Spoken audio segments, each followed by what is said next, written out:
So just before the break, we talked about the importance of the role rather that the subconscious mind plays. Claire, let's just briefly go over what is the subconscious mind and how can we impact that and how it can serve well in our health and well-being.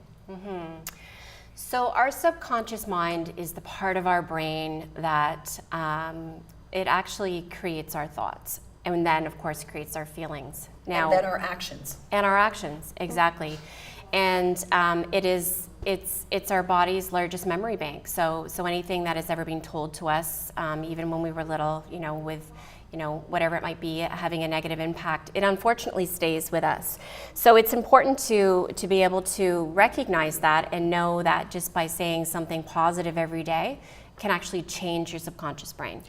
And that's something called neuroplasticity. We talk a lot about that here on the show because we can train our brain, and our thoughts become our actions and our actions become our outcomes. And we have over 60,000 thoughts a day, and most of those, ladies, are negative. We're hard on ourselves. Don't you think, girls, that girls especially are very hard on themselves, and boys are too. And so we need to flood those negative thoughts with better self-talk to retrain our brain and subconscious mind to believe something different.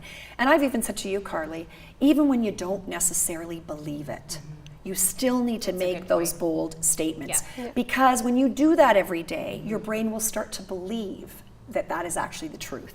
Your actions will start to reflect that you are capable, and then your outcomes will be very different. Exactly. Isn't that true? It's true, and self-talk is such an important thing, and I sort of learned that in my early 20s, and Louise Alhay, which we spoke about, who we lost yesterday, was the woman that introduced affirmations into my world, and it changed my life. It changed my life, and I think if kids could just understand that self-talk, even though, like you said, it might seem a little silly, it works because our subconscious brain is what's controlling our thoughts, and with just being able to say out loud, I am beautiful, I am smarter, I am, starting an affirmation with I am is as simple as that, really can change how you think and feel every single day. It's really that simple. And girls, I think you'll be the first to admit, especially teenagers, everything it can be embarrassing because you think everyone has a vision of you,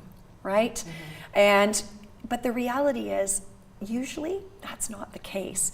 It's your own perception, correct? And so having the opportunity to actually tell yourself and then lead that way, the two of you, which we're so proud of, have the opportunity to show others how they can do that as well. Yeah. I think it's important to talk about an actual toolbox. We want to give teens a real toolbox, and you two are going to be the leaders.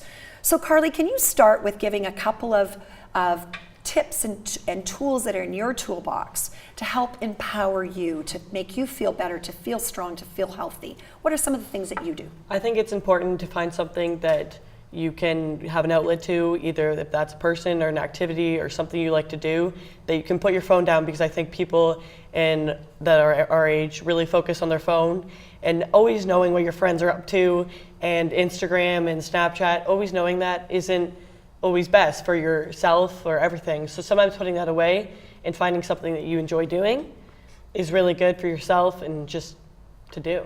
Right. Now, you also have some other toolbox things that we do together. One, yoga. Yeah. What do you think about yoga? I love yoga. Why? I think yoga is very calming and very relaxing, and it's great. Yeah. And we also have in our home, and I understand, Lily, you do too, who has a diffuser by their bedside. Yeah. So for any of you out there that doesn't know what a diffuser is, it diffuses pure essential oils that can really help change your mood and your biochemistry. Lily, what's in your toolbox? What can you share with the teens out there that helps to keep you empowered and keep your stress down? Something that I have learned helps me a lot is definitely breathing techniques. Due to health problems, I had to see a specialist to work on my vocal cords.